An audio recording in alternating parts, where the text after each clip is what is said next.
जय श्री कृष्णा, जय श्री राधे, जय श्री हरि। स्वागत है आपका हरि का पंचांग चैनल पर। आज आप श्रीमद् भागवत गीता के दूसरे अध्याय के महात्म का रसपान करेंगे और इसके बाद दूसरे अध्याय को भी सुनेंगे। तो चलिए आरंभ करते हैं। श्री भगवान कहते हैं, हे प्रिय, अब दूसरे अध्याय के महात्म को बतलाता हूँ। दक्षिण दिशा में वेदवेत्ता ब्राह्मणों के पुरंदरपुर नामक नगर में देवशर्मा नामक एक विद्वान ब्राह्मण रहता था। वह अतिथियों की सेवा करने वाला, स्वाध्यायशील, वेद शास्त्रों का ज्ञाता, यज्ञों का अनुष्ठान करने वाला और तपस्वियों के सदा ही प्रिय था। उसने उत्तम द्रव्यों के द्वारा अग्नि में हवन करके दीर्घकाल तक देवताओं को तृप्त किया, किंतु उस धर्मात्मा ब्राह्मणों को कभी सदा रहने वाली शांति नहीं मिली। वे परम कल्याणमय तत्व का ज्ञान प्राप्त करने की इच्छा से प्रतिदिन प्रचुर सामग्रियों के द्वारा सत्य संकल्प वाले तपस्वियों की सेवा करने लगे। एक दिन इस प्रकार शुभ आचरण करते हुए उनके समक्ष एक त्यागी संत प्रकट हुए। वे पूर्ण अनुभवी, शांत चित्त थे। निरंतर परमात्मा के चिंतन में संलग्न होकर वे सदा आनंद विभोर रहते थे। उन नित्य संतुष्ट तपस्वी संत को शुद्ध भाव से प्रणाम करके देवशर्मा ने पूछा, महात्मन, मुझे सदा रहने वाली शांति कैसे प्राप्त होगी? आत्मज्ञानी संत ने कहा, हे ब्राह्मण, सोपुर ग्राम का निवासी मित्रवान जो बकरियों का चरवाहा है, वही तुम्हें उपदेश देगा। यह सुनकर देवशर्मा ने महात्मा के चरणों की वंदना की और सोपुर ग्राम के लिए चल दिया। समृद्धशाली सोपुर ग्राम में पहुंचकर उसने उत्तर भाग में एक विशाल वन देखा। उसी वन में नदी के किनारे एक शिला पर मित्रवान बैठा था। उसके नेत्र आनंद से निश्चल हो रहे थे। वह अपलक दृष्टि से देख रहा था। वह स्थान आपस का स्वाभाविक वैर छोड़कर इकट्ठे हुए परस्पर विरोधी जंतुओं से घिरा था। जहाँ उद्यान में मंद मंद वायु चल रही थी, मृगों के झुंड शांत भाव से बैठे थे और मित्रवान दया से भरी हुई आनंद विभोर दृष्टि से पृथ्वी पर मानो अमृत छिड़क रहा था। इस रूप में उसे देखकर देवशर्मा का मन प्रसन्न हो गया। वे उत्सुक होकर बड़ी विनय के साथ मित्रवान के पास गया। मित्रवान ने अपने मस्तक को झुकाकर देवशर्मा का सत्कार किया। इसके बाद विद्वान ब्राह्मण देवशर्मा अनन्य चित्त से मित्रवान के समीप गया और जब उसके ध्यान का समय समाप्त हो गया तब देवशर्मा ने पूछा, महाभाग, मैं आत्मा का ज्ञान प्राप्त करना चाहता हूँ। मेरे इस मनोरथ की पूर्ति के लिए मुझे किसी उपाय का उपदेश दीजिए जिसके द्वारा परम सिद्धि की प्राप्ति हो सके। देवशर्मा की बात सुनकर एक क्षण तक कुछ विचार करने के बाद वह बोले। मित्रवान ने कहा, हे महानुभाव, एक समय की बात है, मैं वन के भीतर बकरियों की रक्षा कर रहा था। इतने में ही एक भयंकर बाघ पर मेरी दृष्टि पड़ी जो मानो सबको खा लेना चाहता था। मैं मृत्यु से डरता था, इसीलिए बाघ को आते देखकर बकरियों के झुंड को आगे करके वहां से चला, किंतु एक बकरी तुरंत ही सारा भय छोड़कर नदी के किनारे उस बाघ के पास चली गई। फिर तो बाघ भी द्वेष छोड़कर चुपचाप खड़ा हो गया। बाघ को इस अवस्था में देखकर बकरी ने कहा, बकरी बोली, बाघ, तुम्हें तो उत्तम भोजन प्राप्त हुआ है। मेरे शरीर से मांस निकालकर प्रेम पूर्वक खाओ ना। तुम इतनी देर से क्यों खड़े हो? तुम्हारे मन में मुझे खाने का विचार क्यों नहीं आ रहा? बाघ बोला, बकरी, इस स्थान पर आते ही मेरे मन से द्वेष का भाव निकल गया, भूख प्यास भी मिट गई, इसीलिए पास आने पर भी अब मैं तुम्हें खाना नहीं चाहता। तब बकरी ने कहा, बकरी बोली, ना जाने मैं कैसे निर्भय हो गई हूँ। यदि तुम जानते हो तो बताओ, इसका क्या कारण हो सकता है? बाघ ने कहा, मैं भी नहीं जानता। वही सामने एक वृक्ष की शाखा पर एक बंदर था। चलो सामने उस वृक्ष पर बैठे बंदर से पूछते हैं। ऐसा निश्चय करके वे दोनों वहाँ से चल दिए। उन दोनों के स्वभाव में यह विचित्र परिवर्तन देखकर मैं बहुत हैरान हो गया। इतने में उन्होंने उस बंदर से प्रश्न किया। उनके पूछने पर वानर बोला। वानर राज ने कहा, श्रीमान सुनो, इस विषय में मैं तुम्हें प्राचीन कथा सुनाता हूँ। यह सामने वन के भीतर जो बहुत बड़ा मंदिर है उसकी ओर देखो। इसमें ब्रह्मा जी का स्थापित किया हुआ एक शिवलिंग है। पूर्व काल में यहाँ सुकर्मा नामक एक बुद्धिमान ब्राह्मण रहते थे, जो तपस्या में संलग्न होकर इस मंदिर में उपासना करते थे। वे वन में से फूलों का संग्रह करके लाते और नदी के जल से पूजनीय भगवान शंकर को स्नान कराकर उन्हीं से उनकी पूजा किया करते थे। इस प्रकार आराधना का कार्य करते हुए सुकर्मा यहाँ निवास करते थे। बहुत समय के बाद उनके समीप किसी अतिथि महात्मा का आगमन हुआ। भोजन के लिए फल लाकर अतिथि महात्मा को अर्पण करने के बाद वह बोला। सुकर्मा ने कहा, महात्मा, मैं केवल तत्व ज्ञान की इच्छा से भगवान शंकर की आराधना करता हूँ। आज इस आराधना का फल मुझे मिल गया, क्योंकि इस समय आप जैसे महापुरुष ने मुझ पर अनुग्रह किया है। सुकर्मा के ये मधुर वचन सुनकर तपस्या के धनी महात्मा अतिथि को बड़ी प्रसन्नता हुई। उन्होंने एक शिलाखंड पर गीता का दूसरा अध्याय लिख दिया और सुकर्मा को उसके पाठ और अभ्यास के लिए आज्ञा देते हुए महात्मा बोले।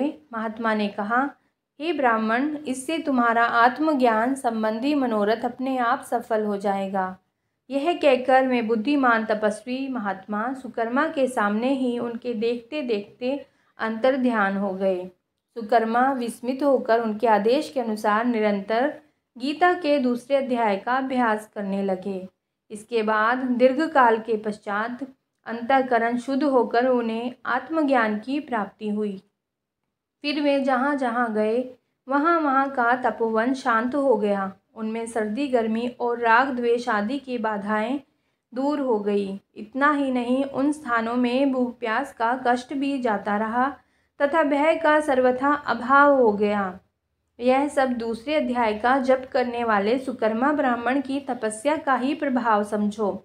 मित्रवान कहता है, वानरराज के इस प्रकार बताने पर मैं प्रसन्नतापूर्वक बकरी और बाघ के साथ उस मंदिर की ओर गया। वहां जाकर शिलाखंड पर लिखे हुए गीता के दूसरे अध्याय को मैंने देखा और पढ़ा। उसी का अध्ययन करने से मैंने तपस्या का पार पा लिया। अतः भद्र पुरुष, तुम भी सदा दूसरे अध्याय का ही अध्ययन किया करो। ऐसा करने पर मुक्ति तुमसे दूर नहीं रहेगी। श्री भगवान कहते हैं, हे प्रिय, मित्रवान के इस प्रकार आदेश देने पर देवशर्मा ने उसका पूजन किया और उसे प्रणाम करके पुरंदरपुर की राह ली। वहाँ किसी देवालय में पूर्वोक्त आत्मज्ञानी महात्मा को पाकर उन्होंने यह सारा वृतांत निवेदन किया और सबसे पहले उन्हीं से दूसरे अध्याय को पढ़ा। उनसे उपदेश पाकर शुद्ध अंतःकरण वाले देवशर्मा प्रतिदिन बड़ी श्रद्धा के साथ दूसरे अध्याय का अध्ययन करके ब्रह्म ज्ञान में लीन होकर परम पद को प्राप्त हुआ। बोलिए जय जय श्री हरि, जय श्री कृष्ण। अब आप गीता के दूसरे अध्याय का रसपान करेंगे। इस अध्याय में अर्जुन को युद्ध के लिए उत्साहित करते हुए भगवान के द्वारा नित्य नित्य वस्तु के विवेचन पूर्वक सांख्य योग, कर्म योग और स्थित प्रज्ञ की स्थिति और महिमा का वर्णन किया गया है। पहले अध्याय में गीता के उपदेश की प्रस्तावना के रूप में दोनों सेनाओं के महारथियों का और उनकी शंख ध्वनि का वर्णन करके अर्जुन का रथ दोनों सेनाओं के बीच में खड़ा करने की बात कही गई है। उसके बाद दोनों सेनाओं में स्थित स्वजन समुदाय को देखकर शोक और मोह के कारण अर्जुन के युद्ध से निवृत्त हो जाने की और शस्त्र अस्त्रों को छोड़कर विषाद करते हुए बैठ जाने की बात कहकर उस अध्याय की समाप्ति की गई। ऐसी स्थिति में भगवान श्री कृष्ण ने अर्जुन से क्या बात कही और किस प्रकार उसे युद्ध के लिए फिर से तैयार किया, यह सब बतलाने की आवश्यकता होने पर संजय अर्जुन की स्थिति का वर्णन करते हुए दूसरे अध्याय का आरंभ करते हैं।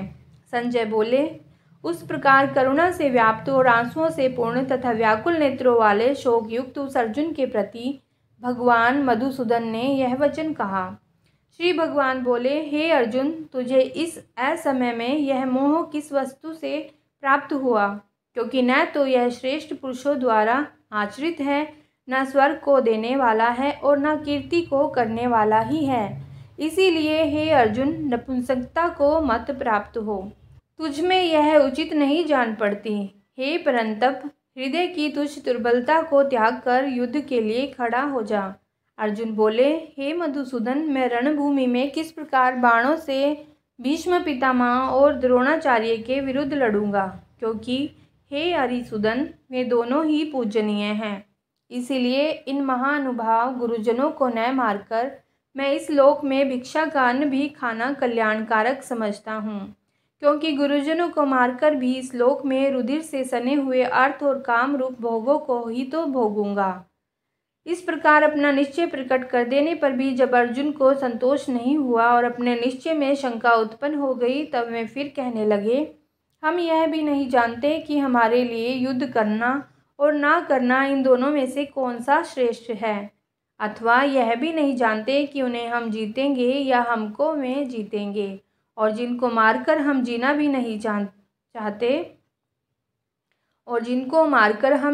नहीं चाहते वे ही हमारे आत्मीय धृतराष्ट्र के पुत्र हमारे मुकाबले में खड़े हैं। इसीलिए कायरता रूप दोष से उपहत हुए स्वभाव वाला तथा धर्म के विषय में मोहित चित्त हुआ मैं आपसे पूछता हूँ कि जो साधन निश्चित कल्याणकारक हो वह मेरे लिए कहिए, क्योंकि मैं आपका शिष्य हूँ। इसीलिए आपके शरण हुए मुझको शिक्षा दीजिए, क्योंकि भूमि में निष्कंटक धन धान्य संपन्न राज्य को और देवताओं के स्वामीपन को प्राप्त होकर भी मैं इस उपाय को नहीं देखता हूँ जो मेरी इंद्रियों के सुखाने वाले शोक को दूर कर सके। संजय बोले, हे राजन, निद्रा को जीतने वाले अर्जुन अंतर्यामी श्री कृष्ण महाराज के प्रति इस प्रकार कहकर फिर श्री गोविंद भगवान से युद्ध नहीं करूँगा यह स्पष्ट कहकर चुप हो गए। हे भरतवंशी धृतराष्ट्र, अंतर्यामी श्री कृष्ण महाराज दोनों सेनाओं के बीच में शोक करते हुए उस अर्जुन को हंसते हुए से यह वचन बोले। उपर्युक्त प्रकार से चिंता मगन अर्जुन ने जब भगवान के शरण होकर अपने महान शोक की निवृत्ति का उपाय पूछा और यह कहा कि इस लोक और परलोक का राज्य सुख इस शोक की निवृत्ति का उपाय नहीं है, तब अर्जुन को अधिकार समझकर उसके शोक और मोह को सदा के लिए नष्ट करने के उद्देश्य से भगवान पहले नित्य और अनित्य वस्तु के विवेचन पूर्वक सांख्य योग की दृष्टि से भी युद्ध करना कर्तव्य है, ऐसा प्रतिपादन करते हुए सांख्य निष्ठा का वर्णन करते हैं और कहते हैं। श्री भगवान बोले, हे अर्जुन, तू ना तो शोक करने योग्य मनुष्य के लिए शोक करता है और पंडितों के से वचन को कहता है, परंतु जिनके प्राण चले गए हैं उनके लिए और जिनके प्राण नहीं गए हैं उनके लिए भी पंडित जन शोक नहीं करते। यानी कि पहले भगवान आत्मा की नित्यता और निर्विकारता का प्रतिपादन करके आत्मदृष्टि से उनके लिए शोक करना अनुचित सिद्ध करते हैं। ना तो ऐसा है कि मैं किसी काल में नहीं था या तू नहीं था अथवा ये राजा लोग नहीं थे, और ना ही ऐसा है कि इससे आगे हम सब नहीं रहेंगे। जैसा कि जीवात्मा की इस देह में बालकपन, जवानी और वृद्धावस्था होती है, वैसे ही अन्य शरीर की प्राप्ति होती है। उस विषय में धीर पुरुष मोहित नहीं होता, अर्थात जैसे कुमार, युवा और जरा अवस्था का स्वरूप स्थूल शरीर का विकार अज्ञान से आत्मा में भासता है, वैसे ही एक शरीर से दूसरे शरीर को प्राप्त होना, इस रूप सूक्ष्म शरीर का विकार भी अज्ञान से ही आत्मा को भासता है। इसीलिए तत्व को जानने वाला और पुरुष मोहित नहीं होता। हे कुंती पुत्र, सर्दी गर्मी और सुख दुख को देने वाले इंद्रिय और विषयों के संयोग से तो उत्पत्ति विनाशशील है और अनित्य है। इसीलिए हे भारत, उनको तू सहन कर, क्योंकि हे पुरुष श्रेष्ठ, दुख सुख को समझने वाले जिस धीर पुरुष को ये इंद्रियां और विषयों के संयोग व्याकुल नहीं करते, वह मोक्ष के योग्य होता है। किंतु आत्मा क्यों नित्य है और ये संयोग क्यों अनित्य है, इसका स्पष्टीकरण नहीं किया गया। अतएव श्लोक में भगवान नित्य और अनित्य वस्तु के विवेचन की रीति बतलाने के लिए दोनों के लक्षण बतलाते हैं। अस्त वस्तु की तो सत्ता नहीं है और सत का अभाव नहीं है। इस प्रकार इन दोनों का ही तत्वज्ञानी पुरुषों द्वारा देखा गया है। नाश रहित तो तू उसको जान जिससे यह संपूर्ण जगत दृश्य वर्ग व्यापक है। इस अविनाशी का विनाश करने में कोई भी समर्थ नहीं है। इस नाश रहित अप्रमेय नित्य स्वरूप जीवात्मा के ये सब शरीर नाशवान कहे गए हैं। इसीलिए हे भरतवंशी अर्जुन, तू युद्ध कर। अर्थात अर्जुन ने जो यह बात कही थी कि मैं इनको मारना नहीं चाहता और यदि वे मुझे मार डाले तो वह मेरे लिए अक्षयमत्र होगा, उसका समाधान करने के लिए अगले श्लोकों में आत्मा को मारने या मरने वाला मानना अज्ञान है। यह कहते हैं, जो इस आत्मा को मारने वाला समझता है तथा जो इसको मरा मानता है, वे दोनों ही नहीं जानते, क्योंकि यह आत्मा वास्तव में न तो किसी को मारता है और न ही किसी के द्वारा मारा जाता है। यह आत्मा किसी काल में भी ना तो जन्मता है और ना ही मरता है, तथा न ही यह उत्पन्न होकर फिर होने वाला ही है, क्योंकि यह अजन्मा, नित्य, सनातन और पुरातन है। शरीर के मारे जाने पर भी यह मारा नहीं जाता। हे पृथापुत्र अर्जुन, जो पुरुष इस आत्मा को नाशरहित, नित्य, अजन्मा और अव्यय जानता है, वह पुरुष कैसे किसको मरवाता है और कैसे किसको मारता है। अर्थात यहाँ यह शंका होती है कि आत्मा का जो एक शरीर से संबंध छूटकर दूसरे शरीर से संबंध होता है, उसमें उसे अत्यंत कष्ट होता है, अतः उसके लिए शोक करना कैसे अनुचित है। इस पर कहते हैं, जैसे मनुष्य पुराने वस्त्रों को त्याग कर दूसरे नए वस्त्रों को ग्रहण करता है, वैसे ही जीवात्मा पुराने शरीरों को त्याग कर दूसरे नए शरीरों को प्राप्त होता है। आत्मा का स्वरूप दुर्वेग्य होने के कारण पुनः 3 श्लोकों द्वारा प्रकार अंतर में उसकी नित्यता, निराकारता और निर्विकारता का प्रतिपादन करते हुए उसके विनाश की आशंका से शोक करना अनुचित सिद्ध करते हैं। इस आत्मा को शस्त्र नहीं काट सकते, इसको आग नहीं जला सकती, इसको जल नहीं गला सकता और वायु नहीं सुखा सकती, क्योंकि यह आत्मा अछेद है। यह आत्मा अदाह है, यानी कि इसे आग नहीं जला सकती, अल्केद्य और निसंदेह अशोष्य है, तथा यह आत्मा नित्य, सर्वव्यापी, अचल, स्थिर रहने वाला और सनातन है। यह आत्मा अव्यक्त है, वह आत्मा अचिंत्य है और आत्मा विकार रहित कहा जाता है। इससे अर्जुन, इस आत्मा को उपयुक्त प्रकार से जानकर तू शोक करने को योग्य नहीं है, अर्थात तुझे शोक करना उचित नहीं है। भगवान ने आत्मा को अजन्मा और अविनाशी बतलाकर उसके लिए शोक करना अनुचित सिद्ध किया है। आत्मा को औपचारिक रूप से जन्मने मरने वाला मानने पर भी उसके लिए शोक करना अनुचित है, ऐसा सिद्ध करते हैं। किंतु यदि तू इस आत्मा को सदा जन्मने वाला तथा सदा मरने वाला मानता है, तो भी हे महाभाव, तू इस प्रकार शोक करने के योग्य नहीं है, क्योंकि इस मान्यता के अनुसार जन्मे हुए की मृत्यु निश्चित है। इससे भी इस बिना उपाय वाले विषय में तू शोक करने के योग्य नहीं है। हे अर्जुन, संपूर्ण प्राणी जन्म से पहले अप्रकट थे और मरने के बाद भी अप्रकट हो जाने वाले हैं, केवल बीच में ही प्रकट हैं। फिर ऐसी स्थिति में क्या शोक करना।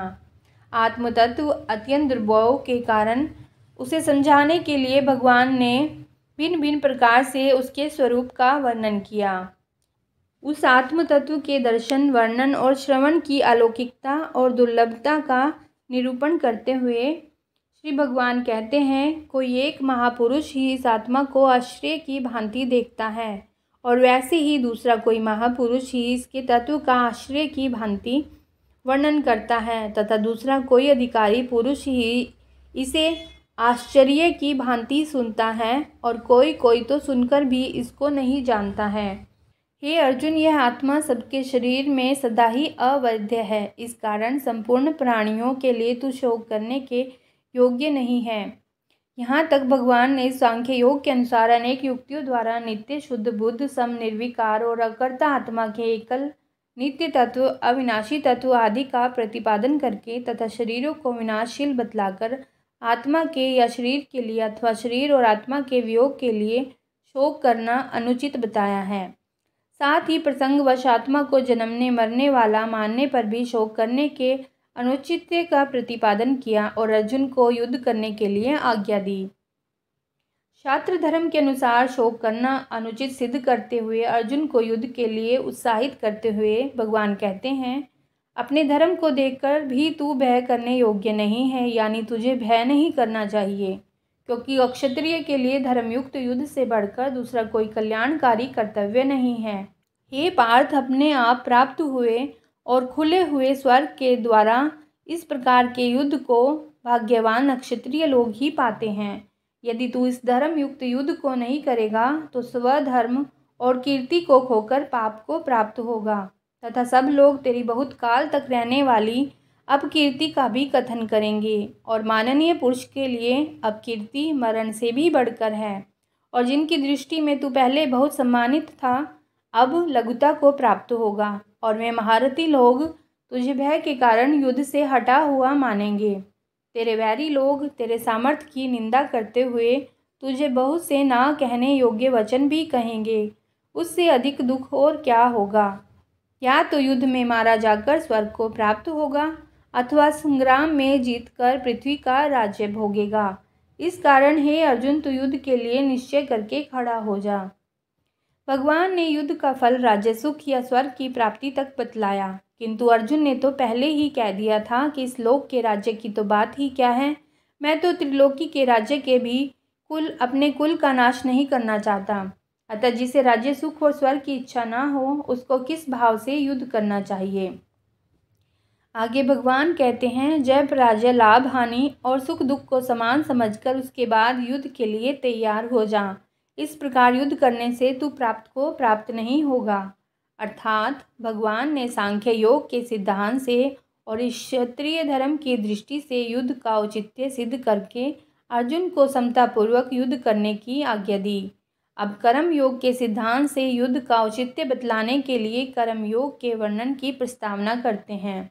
प्रभु कहते हैं, हे पार्थ, यह बुद्धि तेरे लिए ज्ञान योग के विषय में कही गई और अब तू इसको कर्म योग के विषय में सुन। जिस बुद्धि से युक्त हुआ तू कर्मों के बंधन को भली भांति त्याग देगा, यानी स्वर्थता नष्ट कर डालेगा।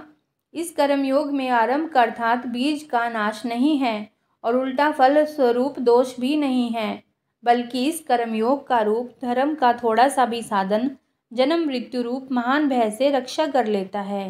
अर्थात इस प्रकार कर्म का महत्व बताकर अब उसके आचरण की विधि बतलाने के लिए पहले उससे कर्म योग में परम आवश्यक जो सिद्ध कर्म योगी की निश्चयात्मिका स्थायी संबुद्धि है उस और कर्म योग में बाधक जो सकाम मनुष्यों की भिन्न भिन्न बुद्धियां हैं उनका भेद बतलाते हैं। हे अर्जुन, इस कर्म योग में निश्चयात्मिका बुद्धि एक ही होती है, किंतु अस्थिर विचार वाले विवेकहीन सकाम मनुष्यों की बुद्धियां निश्चय ही बहुत भेदों वाली और अनंत होती हैं।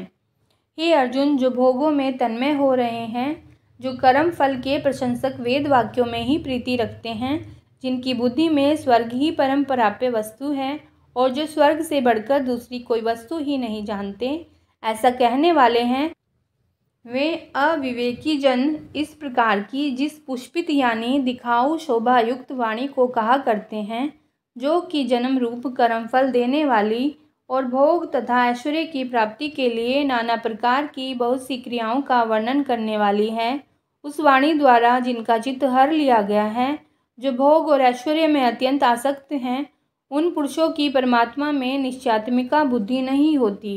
हे अर्जुन, वेद उपर्युक्त प्रकार से तीनों गुणों के कार्य रूप समस्त भोगों और उनके साधनों का प्रतिपादन करने वाले हैं। इसीलिए तू उन भोगों और उनके साधनों में आसक्तिहीन, हर्ष शोक आदि द्वंद्वों से रहित नित्य वस्तु परमात्मा में स्थित करके योग अक्षेम को न चाहने वाला और ना ही स्वाधीन अंतःकरण वाला हो। सब ओर से परिपूर्ण जलाशय के प्राप्त हो जाने पर छोटे जलाशय में मनुष्य का जितना प्रयोजन रहता है, ब्रह्म को तत्व से जानने वाले ब्राह्मण का समस्त वेदों में उतना ही प्रयोजन रह जाता है। यानी कि इस प्रकार संबुद्धि रूप कर्म योग का और उसके फल का महत्व बतलाकर अब भगवान कर्म योग का स्वरूप बतलाते हुए अर्जुन को कर्म योग में स्थित होकर कर्म करने के लिए कहते हैं। तेरा कर्म करने में ही अधिकार है, उसके फलों में नहीं। इसीलिए तू कर्मों के फल का हेतु मत कर तथा तेरी कर्म न करने में आसक्ति भी ना हो, अर्थात तू कर्म कर। हे धनंजय, तू आसक्ति को त्याग कर तथा सिद्धि और असिद्धि में समान बुद्धि वाला होकर योग में स्थित हुआ कर्तव्य कर्मों को करके समत्व ही योग कहलाता है। अर्थात इस प्रकार कर्म योग की प्रक्रिया बतलाकर और समभाव रूप बुद्धि योग का महत्व प्रकट करते हुए भगवान अर्जुन को उसका आश्रय लेने के लिए आज्ञा देते हैं। इस समत्व रूपी बुद्धि योग से सकाम कर्म अत्यंत ही निम्न श्रेणी का है। इसीलिए हे धनंजय, तुम समबुद्धि में ही रक्षा का उपाय ढूंढो, अर्थात बुद्धि योग का ही आश्रय ग्रहण करो, क्योंकि फल के हेतु बनने वाले अत्यंत दीन हैं। समबुद्धि युक्त पुरुष पुण्य और पाप दोनों को इसी लोक में त्याग देते हैं, अर्थात उनसे मुक्त हो जाते हैं। इससे तू समत्व रूप योग में लग जाएगा।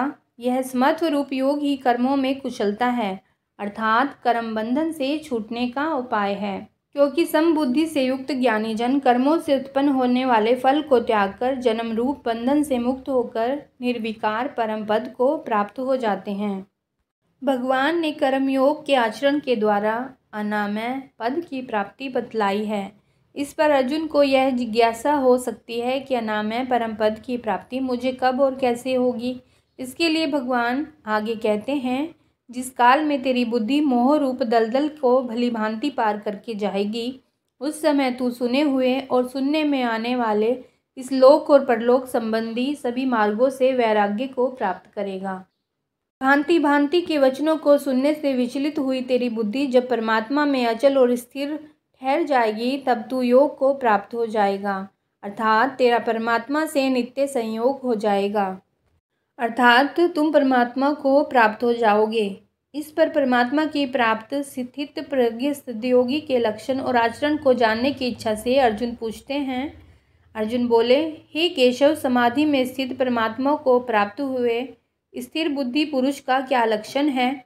वह स्थिर बुद्धि पुरुष कैसे बोलता है, कैसे बैठता है और कैसे चलता है?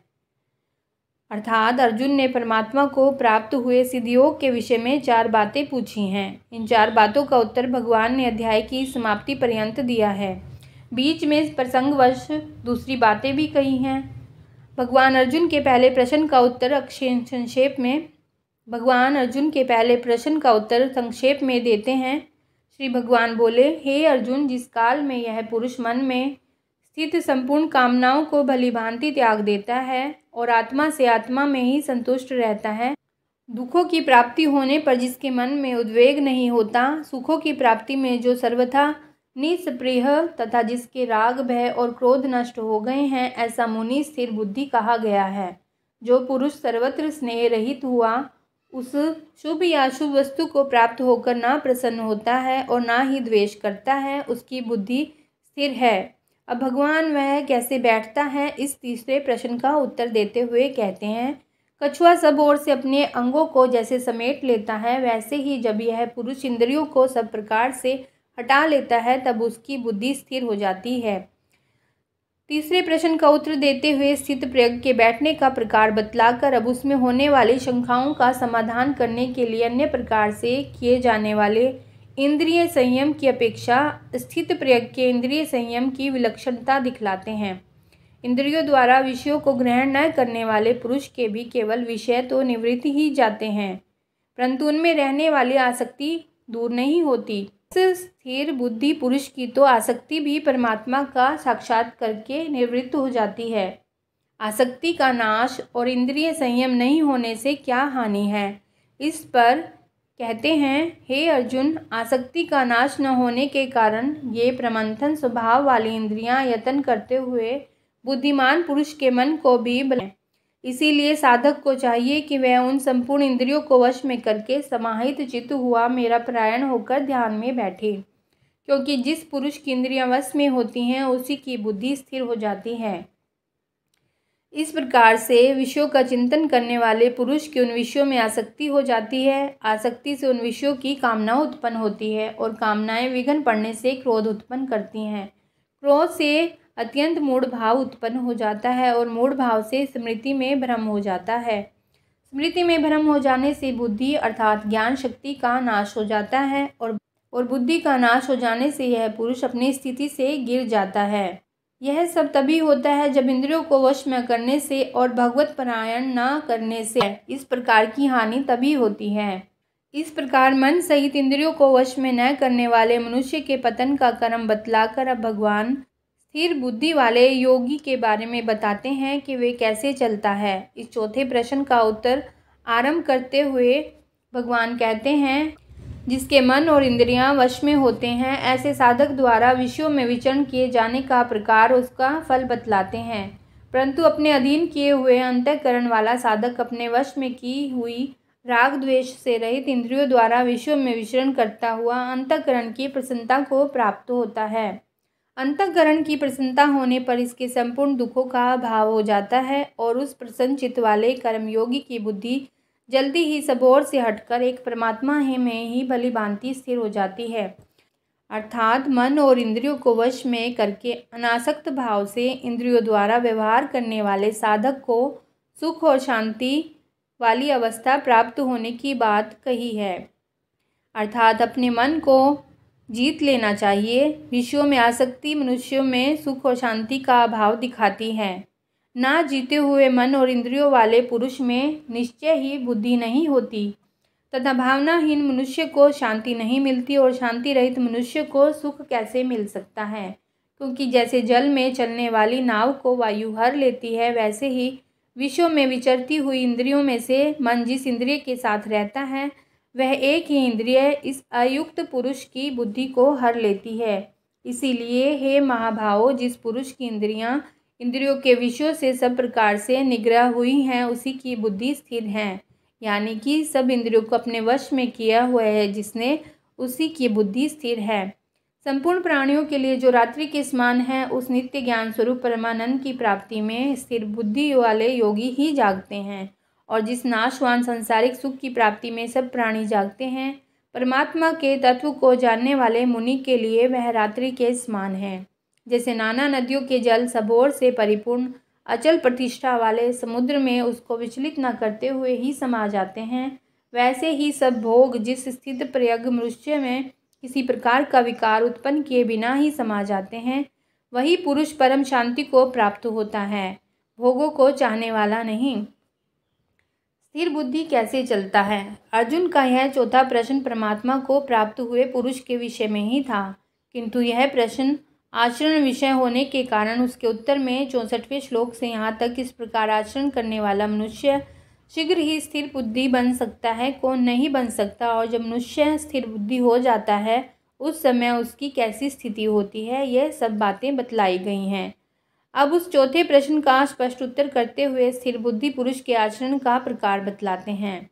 जो पुरुष संपूर्ण कामनाओं को त्याग कर ममता रहित, अहंकार रहित और स्पृह रहित हुआ विचरता है, वही शांति को प्राप्त होता है, अर्थात वह शांति को प्राप्त होता है। इस प्रकार अर्जुन के चारों प्रश्नों का उत्तर देने के बाद अब स्थिर बुद्धि पुरुष की स्थिति का महत्व बतलाते हुए इस अध्याय का उपसंहार करते हैं। हे अर्जुन, ये ब्रह्म को प्राप्त हुए पुरुष की स्थिति है। इसको प्राप्त होकर योगी कभी मोहित नहीं होता, अंतकाल में भी इस ब्राह्म्य स्थिति में रहकर ब्रह्मानंद को प्राप्त हो जाता है। इस प्रकार श्रीमद् भगवत गीता पर्व के अंतर्गत ब्रह्म विद्या और योग शास्त्र रूप श्रीमद् भगवत गीता उपनिषद श्री कृष्ण अर्जुन संवाद में सांख्य योग नामक दूसरा अध्याय पूर्ण हुआ। बोलिए जय जय श्री हरि, जय श्री कृष्ण।